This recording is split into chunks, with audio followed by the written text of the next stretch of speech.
ወወልድ ወመንፈስ ቅዱስ አሐዱ አምላክ አሜን።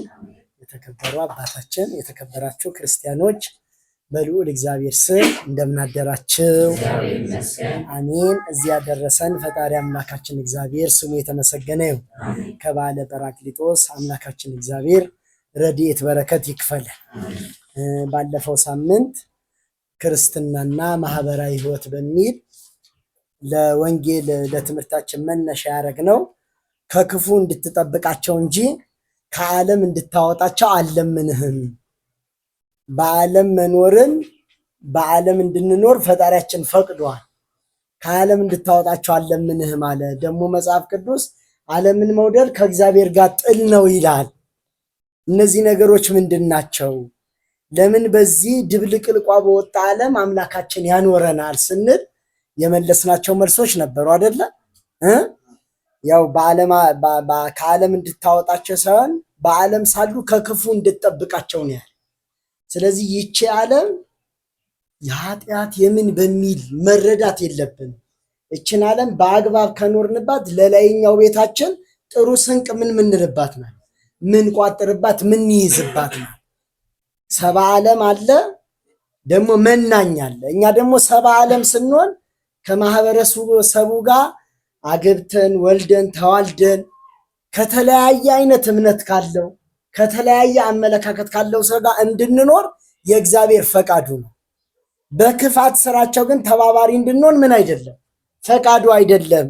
ስለዚህ ውጥንቅጥ ወደሆነው ጥርቅም ወዳለው ማህበረሰብ እንድንኖር የፈቀደልን ያለ ውድድር ማሸነፍ፣ ያለ ስራ ዋጋ፣ ያለ ተጋድሎ ድል የለምና ይሄንን ሊሰጠን አምላካችን ውጥንቅጥ በሆነች ዓለም ውስጥ አኖረን ብለን አይተናል አይደለ?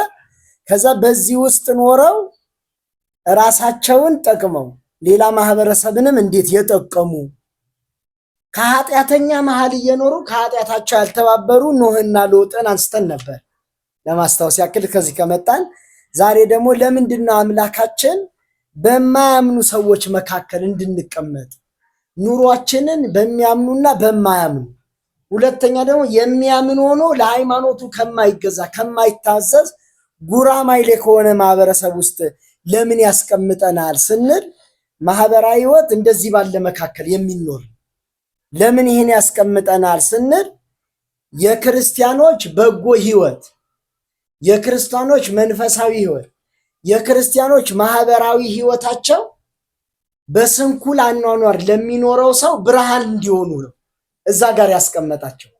በክፉ መካከል ደግ ሲገኝ ብርቅ ነው አይደለም? ለዛ ሰው ከክፋት ለመመለሱ ምክንያት ይሆናሉ አይሆኑ? ስለዚህ ክርስቲያን በዓለም የተነገረለት በዓለም ሳላችሁ መከራ አለባችሁ ነው ያለው አይደል? መከራን ተጋፍጠነው እንኖራለን እንጂ እዚህ መከራ ስላለ ብለን የያዝነውን ነገር እየተውን እንጥላለን እንሄዳለን? ያንን አንሄድም። ለምን ሲባል እኛ የዓለም ብርሃን ነን። እኛ የምድር ጨው ነን። እኛ በብዙ ዱቄት ውስጥ የገባ እርሾ ነን። መጽሐፍ ቅዱስ ነው ይሄን ያለን። ክርስቲያን ልብ አድርጉ። ጨው ምግብን ምን ይለዋል? ያጣፍጠዋል። የክርስቲያንም እንደዚህ ጉራማይሌ በሆነ ማህበረሰብ መካከል መኖሩ የማህበረሰቡን የአኗኗር ጣዕም የሚያጥሙ ናቸው። ክርስቲያኖች በፍቅራቸው፣ በይቅርባይነታቸው፣ ለሰው ሁሉ ባላቸው አመለካከት፣ በበጎነታቸው የሌላውን ማህበረሰብ ሕይወት የሚያጣፍጡ እንዲሆኑ በዛ መካከል ጨው አድርጎ አስቀምጧቸዋል። ጥቂቷ እርሾ ብዙውን ዱቄት እንዲቦካ እንዲቀየር ታደርገዋለች አይደል? ጥቂቱ ክርስቲያንም በብዙ ማህበረሰብ መካከል አሸንፎ መልካም እንዲሆኑ ለማድረግ ነው በዛ መካከል ምንኖር። ታዲያ እንዲህ ስንኖርና እንዲህ ባለ ማህበረሰብ ስንቀመጥ ከማያምን ሰው ጋር በጥሩ አካሄድ ሳይሄዱ ራሳቸው የተጎዱ ማህበረሰቡም እንዲጎዳ ያደረጓል። ደግሞ ከማያምን ሰው ጋር በፈሊጥ በዘዴ ተራምደው ያንንም ሰው የጠቀሙ አካባቢንም የጠቀሙ ሰዎች አሉ። ስለዚህ ክርስትናችን የምንኖርበት ማህበረሰብ የተለያየ አይነት እምነት ያለው የተለያየ አስተሳሰብ ያለው የሚያኖረው ግን ማን ነው? እግዚአብሔርን አላቀውም እያለ የሚያኖር እሱ ከሆነ እሱ ለማኖር ከፈቀደለት እኛ እንዳይኖር ማን ተከላካዮች ነው? ስለዚህ ከማያምን ሰው ጋር ኖረው እስቲ በበጎ ያልሄዱ አካሄዳቸው መጥፎ ሆኖ ራሳቸውንም ዘራቸውን ጭምር እስከ ማስረገም የደረሷል። ለምሳሌ በዚህ በኦሪት ዘፍጥረት ምዕራፍ 34 ላይ የያዕቆብ ልጅ ዲና የምትባላለች። ያዕቆብ 13 ሰው ነው የወለደው። ሴት ልጅ በዘር ሐረግ ስለማትጠራ 12 ወንዶቹ ብቻ ተቆጠሩ እንጂ መልከ መልካም ውብ የሆነች ሴት ልጅ ወልዷል ያዕቆብ። ስሟም ዲና ይባላል። ይቺ ዲና ወደ ኤሞር ልጆች ወጥታ አየች ይላል። እነዛ የኤሞር ልጆች ዘላኖች ናቸው፣ ፈሪሃ እግዚአብሔር የላቸው። እስራኤል በሚመሩበት መንፈሳዊ ምሬት አይሄዱም። ስታይ የነዛ አኗኗር ሳባት ወጣችና ከነሱ ጋር አብራ ተቀላቀለች ይላል መጽሐፍ ቅዱሱ። ትንትን አድርጎ ባይጽፍልን እነሱን ወጣ አየች ማለት አይታም ከነሱ ጋር ኖረች ማለት በእነሱ በኃጢአት ግብሮች ጠቅላላ ምን ሆነች? ተመሳሰለች ማለት። አምላኳም ባህሏም የማይፈቅድላትን አደረገች ማለት። ከኤሞር ሰዎች ደግሞ አንዱ ወደዳትና ወስዶ አስነወራት፣ ከሴትነት ክብሯ አሳነሳት። ከዛ ሲወስዷት ከክብሯ እንዳነሰች እንደደፈራት ያዕቆብ ሰማ። ወዲያው ሽማግሌ ላከ፣ ደፈረና ሰውዬው። ከዛ ያዕቆብ ልጆቼ ይምጡ፣ እነሱ ይምጡና አማክሬ እነግራቸዋለሁ። ልጆቹ ተሰብስበው መጡ። በእህታቸው የሆነባቸውን ነገር ተመለከቱ ይላል። ከዛ ይሁዳና ሮቤል ሆነው ይህን ምክንያት አቀረቡ። እህታችንን ስለወሰዳችሁ ከክብር ስላሳነሷችኋት ብቻ ዝም ብለን አንሰጣችሁ። እሷን እንድንሰጣችሁ ከፈለጋችኋል እኛ አምላካችን ተገዘሩ ብሎናል። የእኛን የሆነ ሰው የሚያገባ ሰው መገዘር አለበት አሏቸው። ወዷት ስለነበረ አባቱ ይሄን መልእክት ሰጡኝ ብሎ ሲያመጣለት እንገረዛለና በዛ መንደር ያሉ ወንዶች ጠቅላላ ለአንዱ ሰው አንዷን ሴት እንዲያገባ ብለው ምን ተገረዙ። ይሁዳና ስምዖን ሆ ብለው ተነሱና እዛ ቤት ያሉትን ጠቅላላ በሶስተኛ ጎን በቁስላቸው እያሉ ገለው ጨረሷቸው። በዛ ሸሽተው ሄዱ። ያዕቆብ ከሰው እንዳልኖር አረጋችሁ፣ በሃይማኖት ምሰሉን ማለት መልካም ነው አይደለም? እሺ ብለው ለመምሰል የሃይማኖቱን ሕግ ካከበሩ በኋላ ደግሞ መግደል ተገቢ ነው? እነሱ ግን ገደሉ። ይሄን በጣም ብዙ ህዝብ ነው፣ አንድ መንደር ሙሉ ህዝብ ነው የጨረሱ። በዚህ የተነሳ ያዕቆብ በጣም አዘነባቸው። መጨረሻ ላይ ያዕቆብ ሊሞት ሲል ረግሟቸዋል እነዚህን ሁለቱ ሰዎች። እንግዲህ ያላቸውን ስሙ። ኦሪት ዘፍጥረት ምዕራፍ 49 ላይ እንዲህ የሚል ኃይለ ቃል ያዕቆብ ልጆቹን በባረከ ጊዜ እነዚህን ሁለቱን ሰዎች ግን እንዴት አድርጎ እንደረገማቸው ተመልከቱ። 49 ከቁጥር 5 እስከ 7 ድረስ እንዲህ ይላል። ስምዖንና ሌዊ፣ ይቅርታ ስሙን አንዱን አሳስቻለሁ። ስምዖንና ሌዊ ወንድማማቾች ናቸው። በጭንቀታቸውና በጦራቸው አመፅን ፈጽመዋል። እነዛን ሰዎች አልገደሉም፣ ተገዘሩ ብለው ካሳመን እንሽቀሏል። አመፅን ፈጽመዋል። በምክራቸው ሰውነቴ አትገኛል። በእነሱ ምክር የኔ ሰውነት ምን አትበል አትገኝ። አሳቤም በአመፃቸው አትተባበር። በቁጣቸው ሰውን ገለዋልና በገዛ ፈቃዳቸው የሀገርን ስር ቆርጠዋልና ቁጥራቸው እርጉም ይሆናል። ያዕቆብ ምን አላቸው?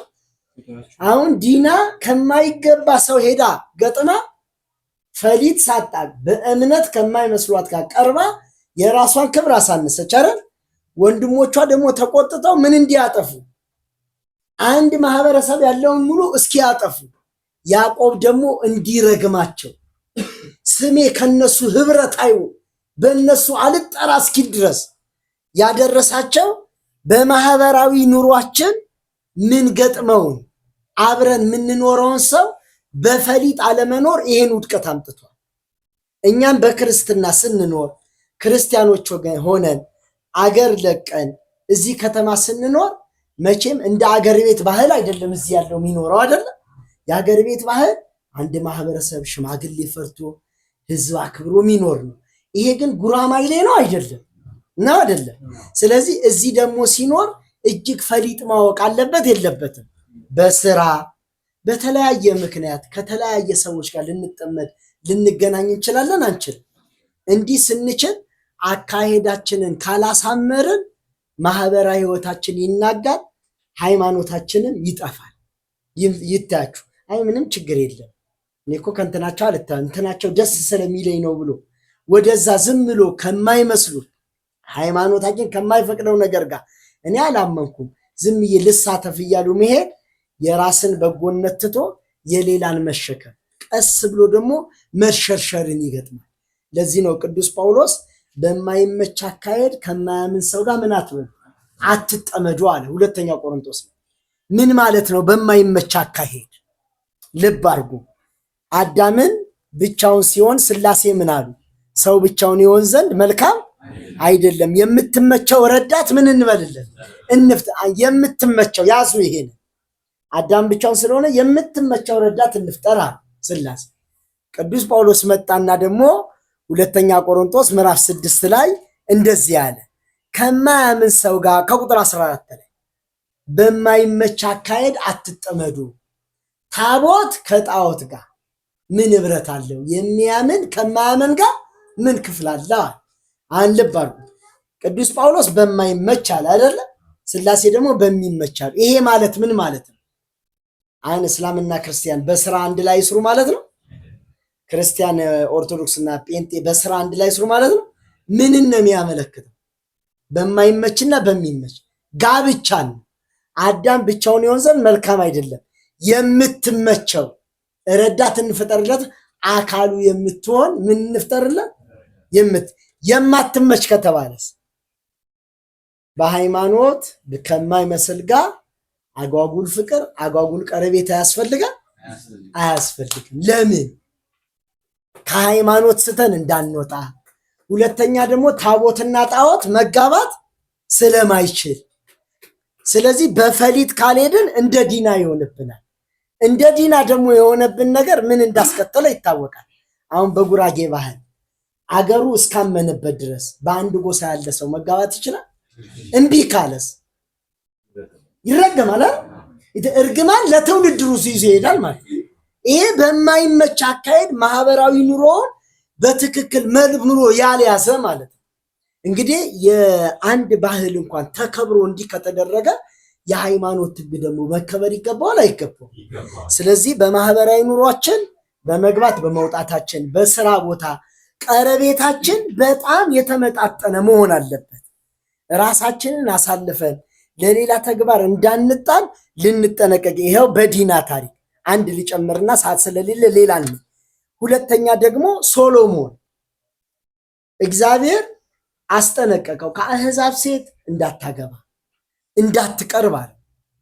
ቤተ መቅደስ የሰራ እግዚአብሔርን ያመለከ እግዚአብሔር ያናገረው ሰሎሞን በአህዛብ ሴቶች ፍቅር ተነደፈ።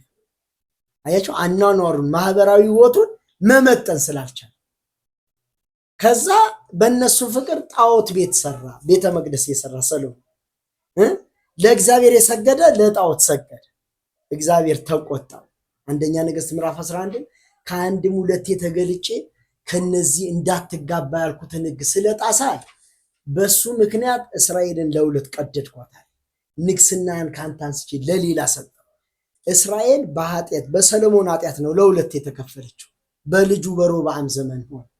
ይሄ በማህበራዊ ህይወቱ የምንሄደውን አካሄድ ፈሊጥ ያልተሞላ ከሄድን የሚገጥመን። ሌላ ደግሞ በማህበራዊ ህይወታቸው ከተለያየ ማህበረሰብ ኖረው በፈሊጥ ኖረው ህዝብ የጠቀሙ ማናል? ዮሴፍ አለ። የሩጫ ማድረገው ለመድረስ ነው። እሺ ዮሴፍ በማያምኑ አህዛብ በግብፃውያን መካከል ነው የኖረው አይደለ? በጲጢፋራ ቤት ከብሮ ኖሯል አልኖረም? ከብሮ ያኖረው እግዚአብሔርን ፈርቶ ለሐቅ ሲኖር ማህበረሰቡን ልምሰላለ እንዴ? የጲጢፋራ ሚስት እንኳን አንቃ እስክትይዘው አብረኸኝ ካልተኛ እስክትለው ድረስ ሰው ባያየው ማን ያየኛል? እግዚአብሔርን ፈራ። አያችሁ ማህበራዊ ኑሮውን መጥኗል። እሷን አጣልፋ የመጣችው እንደዛ አልፋ ብትመጣ መከራ ቢቀምስ ይሻለኛል እንጂ ኃጢአት ማድረግ እምቢ ብሎ ሸሽ። ክርስቲያንም በማህበራዊ ስንኖር ገፍተው ሁሉም ያደረገው ነው አንተ ከማን ትለያለህ ብሎ ኃጢአት ሊያሰራን አካል የሚችል ይመጣል። ኃጢአት ሰርተን እግዚአብሔርን ከምናሳዝን ኃጢአቱን እምቢ ብለን በመንግስትም በምን የሚመጣብኝ ይምጣ ማለት ከክርስቲያን ይጠበቃል ማለት እንደ ሶስና እንደ ዮሴፍ በአሕዛብ መካከል ነቅሶ ኖረዋል አልኖረም? ለወንድሞቹ እህል እስኪሰፍር የረሃብ ዘመናቸው እስኪጠፋላቸው በኋላም አምጥቶ እንዲኖሩ አድርጓል አላረገም? አያችሁ ዮሴፍ ስልጣንን ሸሽቷል አልሸሽም? ሰለስቱ ደቂቅ ስልጣንን ሸሽተዋል። ክርስቲያንም በማህበራዊ ህይወቱ ይሄ ማህበራዊ ስነ ምግባር የሚባሉ አሉ አይደለ? በጋራ አንድ መንደር ውስጥ መንደሩ የሚያጸዳ ከሆነ ክርስቲያን ለዚህ ሱታፌ ቀድሞ ማድረግ አለበት የለበት? ስብሰባ የሚሰበሰብ ከሆነ መሰብሰብ አለበት የለበት? ክርስቲያን በማህበራዊ ኑሮ በፖለቲካ ሱታፌ ማድረግ አለበት የለበት? ፖለቲካ ማለት ምን ማለት? ኃጢአት ማለት ነው? የአስተዳደር ስልት ማለት ነው። ውሸት ነው ነው አይደለም? የማስተዳደር ስልት ማለት ነው። ያስ አስተሳሰብ ነው። የሆኑ አካላት እኔ ብትመርጡኝ እንዲህ እንዲያርግ ያስተዳድራል። ባንመርጣቸው እንኳን ተመርጦ ለመጣው ግን ክርስቲያን በየመንደሩ በፖለቲካ ሱታፌ ማድረግ በጎ በሆነው ነገር ሁሉ ፖለቲከኛ የሚጮቁን ነው ማለት ነው። አንዱ እንኳን በሆነ ነገር ይጮቅ እንጂ በሆነ ነገር በጎነት የለውም አለ። በጎ በሆነው ነገር ላይ ግን ክርስቲያን ሱታፌ ማድረግ አለበት የለበት? አያችሁ ዮሴፍ በአስተዳደር በጎ ቢሆን ወንድሞቹም በሌላ ሀገር ሆኖ እንኳን ከረሃብ አተረፈ። በሚኖርበት ሀገር ደግሞ መኖሪያ አግኝተው እንዲኖሩ አደረገ። አሁን በእኛ መካከል ክርስቲያኑ ብዙ ፖለቲካ እንደ ኃጢአት ሸሽቶ በማህበራዊ አንድነት ኑሮ ላይ ሱታፌ ስለሌለው በብዙ ነገር ክርስቲያን ተጎድቷል አልተጎዳም? በስራ ብትሉ በቤት ብትሉ በተለያየ ነገር እኔ ማቀውን ነገር ልንገራችሁ። በእኛ ቀበሌ የሆኑ የምታውቋቸው ዘሮች በቃ ኢህአዴግ ናቸው ተባሉ። የሆኑ ያልሆኑ ደግሞ አይደለም ተባሉ። እኛ እዛ ቀበሌ ተወልደን አድገን እቤት ምናምን ግን የሚያገኙት እነሱ ናቸው። ማናቃቸው ሰው ከዛ ህዝቡ አመፀ። የት እቤት ድረስ መተን እንስጥ ወይ መታችሁ መንግስት ለሚያደርገው መች ሱታፌ ታደርጋላችሁ ተባለ። አፍረን ጭጭ አለ። ክርስቲያን በዚህ መጎዳት አለበት? ማህበራዊ ህይወቱን ሰውን የሚጠቅም ነገር ሰው በማይጎዳ ነገር ሱታፌ ማድረግ ይገባዋል አይገባውም? ይኸው ሱታፌ ያደረጉ እኮ ዮሴፍን አየን፣ ዳንኤልን አየን። በአህዛብ ሀገር እኮ የአህዛብ የበላይ መሪ ሆኖ ነው የሰሩት። ጣዖት ይመለካል፣ ከሚመለከው ላይ የሉበትም። በጎ ሰውን በሚጠቅመው አስተዳደር ውስጥ ግን አሉበት። መጨረሻ ሊጥሏቸው ስለፈለጉ ለጣዖት ነው እናስገዱ ባለስልጣን ስለሆኑ ነው። ሶስቱ ህፃናት በባቢሎን አውራጃ ላይ የተሾሙ ነበሩ። ስገዱ ተባለ። አሁን አብነት ሆኑ። እነሱ ስልጣን ቦታ ላይ ሆነው ከሰገዱ እስራኤል ሁሉ ምን ሊል ነው? አይ እኛ ተመችቶን እንኳን አንሰግድም ካለን እናንተማ በመከራ ሆናችሁ እንዴት ምን ትላላችሁ? እግዚአብሔር ለህዝቡ ብርሃን አረጋቸው አላረጋቸው? አሁን አንድ ክርስቲያን በአንድ አስተዳደር መንግስታዊ ቦታ ላይ ቅን ሰው ሆኖ ቢያገለግል ሌላው ክፉ ሆኖ እሱ ግን ብርሃኑ ለሰው ሁሉ ቢገለጥ ሰውማ እንደሱ ነው፣ ሃይማኖተኛማ እንደሱ ነው ተብሎ ስለ እግዚአብሔር ይመሰከራል አይመሰከርም? ይመሰከራል። ስለዚህ ክርስቲያን በማህበራዊ ክርስትና ኑሮ ፈሊጠኛ አካሄድ አዋቂ ይሁን እንጂ ሰባ ዓለምነቱን ጥሎ ትቶ ይሂድ ማለት አይደለም። እንዴት በፈሊጥ ጳውሎስ እንደተጠመቀመ ልንገራችሁ። ጳውሎስ ወደ አንድ ሀገር ሰው ወደሚበሉ ሀገር ሊያስተምር ገባ። ሲያያቸው ሰው በላተኛ ናቸው፣ በጣም አደገኛ ጣዖት አምላኪ ናቸው። ቀጥታ እግዚአብሔርን ወቁ ኢየሱስ ክርስቶስ እግዚአብሔር ነው ቢል ምን ሊያደርጉት ነው? ሊገሉት ነው። እሱ ሄደና የነሱን ባህላዊ ልብስ ገዛና ለበሰ። የነሱን ጥምጥም ልክ የጣዖት ቤቱ ኃላፊ መሰለ ማለት ነው ባለባበስ። አሁን ፈሊጡን እንዴት እንዳለ ከዛ ቅዱስ ጴጥሮስና እንድሪያስ በኃይል እየሰበኩ ገቡ። እንዳለ አነቋቸው ተነስተው። ምን ሊያደርጓቸው ነው? ቅዱስ ጳውሎስ ደግሞ እያየ ነው። ጸጥ ካለ ሊሞቱ ነው። ዘሎ መሃል ገባ። አለቃ ይመስል የለ የጣዖቱን ነው። ቆይ እናንተ ማን ነውና ነው ኢየሱስ እያላችሁ እንዲህ የምትሉት? ሀገራችን ከኛ አምላክ ደግሞ የሚበልጥ ነው አለ። የእነሱን ምን እየጠራ ግን የእነሱን አምላክ ያመልካል። ይኸው በመንደራችን የሞተ ሰዋል። እስቲ አምላካቸው እውነተኛ ከሆነ ያን ያስነሱ። የእኛም አምላክ እውነተኛ ነው ያስነሳል። አዎ ፈሊጥ ተጠቀመ አልተጠቀመም? በሩ አስነሱ ተባለ። የጣዖታቶቹ ቢሉ ኬት ያስነሱ? ቅዱስ ጴጥሮስን አይደለም እንድርያስን የመታው ሊቃውንት። እንዲያውም ቅዱስ ጴጥሮስ ተቆጥቶ አንተ ወደ ቀድሞ ግብር ተመለስ ካለ፣ ቅዱስ ጳውሎስ ግን ወደ ውስጥ እንባውን ያነባ ነበር። ከዛ በሽተኛውን አመጣና የሞተውን ሰውዬ ቅዱስ ጴጥሮስ እግር አደረገው። እንደሚያስነሳው ያውቃል ቅዱስ ጳውሎስ። ዞረና እያለቀሰ ጌታ ሆይ የሐዋርያቱን አለቃ እርዳው፣ የሞተውን እንዲያነሳ እርዳዋል። ቅዱስ ጴጥሮስ ጸለየና ያኑት ብድግ ሲያደርገው ማን ያዳነ ሲባል ያ የሞተው ብድግ ብሎ ቅዱስ ጳውሎስን ጠቆመ። ማን ነው ግን የጸለየው? በእንደዚህ ፈሊጥ እውነት የነዚህ ሰው አምላክ ነው ብለው በተአምራት ገብተው በፈሊጥ አድርገው አስተማር። ክርስቲያንስ በማያምኑ ሰዎች ውስጥ መካከል ፈሊጠኛ አዋቂ ሆኖ ቢኖር ሰውን ያተርፋል አያተርፍም? ራሱ የክርስቶስ አካል ሆኖ ለሌሎች ብርሃን ሆኖ ሊስብ ይችላል አይችልም? ብርሃናችሁ በማን ሁሉ ፊት ይብራል።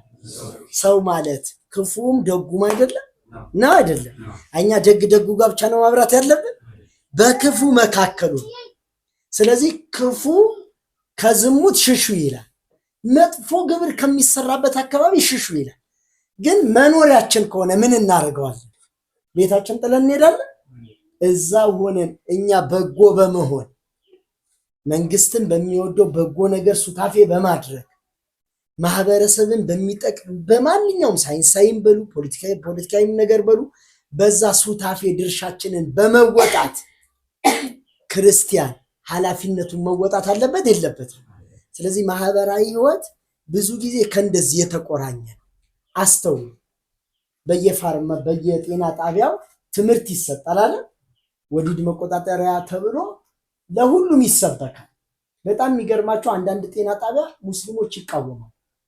ሐራም ነው እኛ ይሄን አንማርም ያሉ ጫቅ ጥርግ ብሎ ይወጣል። ማን ይቀራል? ክርስቲያኑ ይቀራል። ከዛ ለክርስቲያኑ ያጠጡታል ያን ትምህርት። በቃ ይሄ ሉላዊነት ይባላል። የኔ የምንለው ነገር እንድንተው ይሄ ባህሌ ሃይማኖቴ ነው ግድ የለሽ እንደሆነ ሁሉ ወደ አንድ ጥቅል ለማስገባት ሰይጣን እንዲህ ከሰራ ክርስቲያን ደግሞ በማህበራዊ ህይወቱ ላይ መስራት ይገባዋል አይገባው? ይታያችሁ ክርስቲያኖችስ እንዲህ ትምህርት ሲሰጣቸው በእኛም ሃይማኖት የሚደገፍ አይደለም፣ ይህንን ትምህርት አንማርም፣ ይህንንም አንጠቀምም ብለው በመብታቸው ተቃውሞ መውጣት ይችላሉ አይችሉም? እስላሞቹ በማህበራዊ ህይወት ላይ ቤት ለቤት ስለሰሩ አይደለ ይሄን ያመጡት? እኛስ አየኛ ፖለቲካ ነው እንደዚህ ነገር አትግባ። እንደዛ ከሆነ የሉላዊነት የሚባለው ክርስቲያኑን ውጦ ያጠፋዋል አያጠፋውም? ታዲያ አምላካችን እንዲህ ጉራማይሌ በሆነ ማህበረሰብ ውስጥ ያኖረ እንዲህ ካለው ክፉ ነገር ለህዝቡ እንድንታደግ ነው አይደለም? እንድንታደግ ነው። አያችሁ አሁን በጥንት ኢትዮጵያውያን አናኗር ማህበረሰቡ እግዚአብሔርን የሚፈራ ትልቅ ሰው የሚያከብር ትልቅ ሰው ሲመጣስ የሚነሳ ይሄን በቃል ነገረውት ነው በአኗኗር አሳይተውት ነው አይደለም? አሁን ያለስ ክርስቲያን ይሄን በጎነት ማሳየት ይችላል አይችልም? ገጠር ትልቁ አማዬ ወንድ ልጅ በፊቷ ከመጣ አቋርጣው ትሄዳለች? ትቆማለች? ኧረ ኖር ነው ሀገራችን ወንድ ፊት አይኬድም ይባላል። ይሄ ጥሩ ወግ ነው አይደለም? ይሄን ወግ አስተላልፈው ለማህበረሰቡ የሰጡት ከማህበረሰቡ ወጥተው ነው ማህበር ውስጥ ኖሩ። ክርስቲያንስ በጎነቱን የሚያሳይ አይ ሁሉ እዚህ ቦታ ክፉዎች ናቸው ብሎ ወጥቶ ነው ከነሱ እየኖረ ከነሱ እየኖረ። ስለዚህ በክርስትና መንፈሳዊ ህይወታችንና ማህበራዊ ኑሯችን ኃጢአት በሆነው ነገር አንተባበር እንጂ ሰው በሚረዳበት ሰው በሚደገፍበት ክርስቲያን ነው ሙስሊም ነው ሳንል በቻልነው መርዳት ያስፈልጋል አያስፈልግም? ጦቢት ይኸውላችሁ በአህዛብ ሀገር እየኖረ ሰው ሞቶ መንገድ ወደቀ ካሉት አያገባኝ ማለት ሮጦ ምግቡን ጥሎ እያለቀሰ ኑ እንቅበር ብሎ እያስተባበረ ይቀብር ነበር። በአካባቢው በጣም የሚወደድ ሰው ነበር ይላል። አሁን አንድ በመንደራችን አንድ ሰው ቢቸገር እግዚአብሔር ታሞ እግዚአብሔር ይማር እያለ ሰው ብቻ ሲወጣ ከመካከል ክርስቲያን ካለ ግን ጎረቤቱ ሁሉን እያስተባበረ እንዲታከም ቀበሌ ነጻ እንዲያገኝ ቢያደርግለት ያ ሰው ተደማጭ ይሆናል አይሆንም? ተደማጭ በመሆኑ ነገ ቤተ ክርስቲያንን አካባቢው ያለው ማህበረሰብ ሊጠቅም ይችላል አይችልም? ይኸውላችሁ እኛ ሰፈር እኔ የተወለድኩበት ሰፈር በጣም ወመኔ ሰፈር በአካባቢው በጣም የሚወደድ ልጅ አለ። በህዝቡም ይወደዋል፣ መንግስትን ቀበሌዎቹም ይወዱታል። አንድ ነገር ቢፈለግ እሱ ነው የሚጠየቀው። ጥፋት ካለ ከየትም አስሶ ያመጣል፣ መክሮም ያስጥላል። አንድ ሴትዮ እንጀራ ነው የሚጋግሩት፣ ልጃቸው በጣም ዱርዬ ሆነ፣ በጣም አስቸገር። ፖሊስ ይመታል፣ ያመልጣል። በስንት መከራ ያዙት። ይሄ ልጅ ግን ፖሊሶቹ ይዘው ጣቢያ ሳይወስዱት ለምኖ ቆሞ ፖሊሶችን እየደበደቡ መሃል ቆሞ እንደዚህ ይዞት ለኔ ስጡ፣ እሱ ካሁን በኋላ እንደዛ ከሆነ እኔ ልግባ። ፖሊሶቹን ለምና እሺ አንተ ካልክ ብለው ትተውለት ይያዝ ተብሎ እኮ ምን ይወጣበት ትእዛዝ። ፖሊስ የደበደበ ልጅ እንኳን ለምኖ አስጥኖ ዛሬ እንዴት ያለ መንፈሳዊ ልጅ ሆኗል። ያ ልጅ ሰው እኮ ያደረገኝ እሱ ነው። ይሄ ልጅ ወላችሁ ክርስቲያን ለእስላሙ ለክርስቲያን ለሁሉም ነው ደግሱ። ይሄ ተደማጭነት ማግኘቱ እስከ መንግስት አካላት ሊሰሙት ችለዋል አልቻሉም? ክርስቲያን እንዲህ መሆን ይገባዋል አይገባውም? ካልሆንስ እንደፈጠጣለን፣ አትጠራጠር። አሁን ማህበራዊ ኑሯችንን በተገቢ ስላልተሰበክን ነው እልም ብለን ከፖለቲካው ሸሸን። እኛንም በሌላ ነገር ጠርገው አስወጡን። ዛሬ ሌሎቹ ሁሉን ያዙት፣ እያንቀረቀቡን ነው አይደለም? ገጠር አገር ቤት ቦታ ሲጠየቅ እንደ ሙስሊም አመራርን፣ ክርስቲያን አመራርን፣ ፕሮቴስታንት አመራርን እያሉ የተሻለ ያገኘ ነው ማን አመራር እያለ እኔ ጌቶም ላይ ያለ ነገራችኋለሁ። አሁንም ደግሞ ቻለ ያለ ነገር ነገራችኋለሁ። ክርስቲያን አመራሮች ነው በሚስጥር ይዘው ያን ቦታ ተጠየቀ፣ ስብሰባ ላይ አሳመነ፣ እሱ ተሰጠ። አበዱ ለእናንተስ ተሰጥቷቸው የለ ብሎ ምጉት ያዘ። የክርስቲያን ደግሞ ቦታ የተሰጠ ቦታ አክሊል ላይ መተው አጠሩና የኛ ነው መስጊድ እንሰራበታለን እስከ ፍርድ ሄዱ። በሽምግልና ተባለ፣ በቃ ተካፈሉት ተባለ። ይሄን ሁሉ ሚና የተጫወተው አስተዳደር ቦታ ላይ የተቀመጠው ሙስሊም። አሁን እኛ እንደሱ ቦታውን ይዘን ክፋት እንስራ እያልኳቸው አይደለም። ከምን ስለሸሸን ነው? ከማህበራዊ ኑሯችን ምን ስላለ? ፖለቲካስ ማህበራዊ ኑሯችን አይደለም? መልካም አስተዳደር እኮ እኛ ገብተን ለኛ እናገኝ፣ ሰው አይጨቆን። ለምን እንዲህ ይደረጋል? በእውነት ከሆነ ይሄ ቦታ የነ እገሌ ነው ብለን የሙስሊምም ከሆነ ክርስቲያኑ በአላግባብ ሊያገኝ አይደለም ብለን በእውነት ከፈረድን ለዛም ለዚህም ተሰሚነት ይኖረናል አይኖረንም? ስለዚህ በክርስትና ኑሯችን መንፈሳዊነትና ማህበራዊ ህይወት ላይ አብዛኛውን ማህበራዊ ህይወት ላይ ሱታፌ ማድረግ አለ። አብዛኛው ምርጫ ሲኖር መምረጥ አለብን። ቀበሌ ውስጥ ምንም እንቅስቃሴ ሲደረግ መሸሽ የለብንም። ባለ ስብሰባ ሱታፌ ማድረግ አለብን። እቤት ሊሰጥ ብዙ ጊዜ ኖረዋል አልኖረችም፣ ምስክር የሚሰጠው ማህበረሰብ ነው አይደል? የሆኑ ሰዎች ግን በተልኮ በዓላማ ስለሰሩ አንድ ላይ እንደው 5 ዓመት ያልኖረውን ሰውዬ ከድሮ ጀምራ ነበረች ሊይዛ ተንከራታ። እነሱ በሃይማኖት ተቋም ነው ሰው ፈቀደ። ከዛ ክርስቲያኑ ተባብሮ ደግሞ ተናገረ። ከድሮ ጀምሮ ፋይል ይውጣ ይመስክር፣ እኛ በመሰጠቷ እንቃወምን፣ ግን ግፍ እየተፈጸመብን ነው። ቀጥ አለ ቀበሌ። ከዛስ ተጣራ፣ ወደኋላ ትኬድ ወደፊት። ለካ እነዚህ ሰዎች የሃይማኖታቸው ላይ ያለውን ሰው መጥቀም ላይ ነው ያለው። አቆመ። የነዛም ሰው ተሰረዘ። እንደገና መንግስት ከኋላ ያለ የተቀመጠ ነገርዬ ሽማግሌ ይሰብስብ፣ ማህበረሰብ ያማከር፣ እገሌ ይወጣ ለዚህ ይሰጠው ይባል። ተቃውሞ ካለበት ለምን ይባል በበጎ እንዲሰራው። ይሄም ነገራችሁ እኔ ያለሁበት ቀበሌ ላይ ተደረገ። አብዛኛውን ልጅ ከ180% ሙስሊም ስልጤዎች ናቸው ሱታፌ ያላቸው። እዛው ተወልዶ ያደገ ክርስቲያኑ አንድ ነገር የለውም። መንግስት ከሰጠ በኋላ አወቀ። ምን ያደርጋል? ጅብ ከሄደ ውሻ ጮኸ አይደለም ይሆን? እነሱ በማህበራዊ ኑሮ ከፍተኛ ሱታፌ ስላደረጉ ነው አይደለም? እኛ ሱታፌ ማድረግ ይገባናል አይገባንም?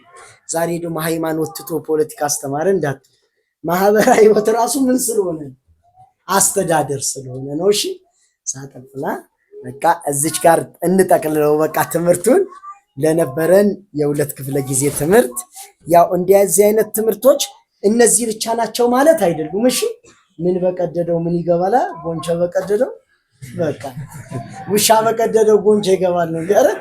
በቃ ምን በቀደደው ምን ይገባል? እንዲህ በር ሲነገራችሁ እናንተ ደግሞ ሁሌ ማህበረ ሚካኤል ላይ እንዲህ ነገር እንዲወራ ነው የምትፈልጉት? በየግል በምትኖሩበት ነገር ላይ እየተመካከራችሁ ምን ማለት ያስፈልጋል? ጉዳዩን ማስፋት፣ መመካከር፣ ቁጭ ብሎ ማውራት ያስፈልጋል አያስፈልግም? ልክ ገጠር በየጀፎሮ ይመካከራሉ አይመካከሩ? እንደ ክርስቲያንስ መመካከር ይገባናል አይገባን? በስራ ቦታችን አካባቢያችንን ማየት ንግዱ እንዴት እየሄደ ነው ብሎ መመካከር ያስፈልጋል አያስፈልግም? ስለዚህ ይሄንን ማድረግ ከኛ ይጠበቃል። ያስተማረን የመከረን የቅዱሳን አምላክ እግዚአብሔር ስሙ የተመሰገነ ይሁን።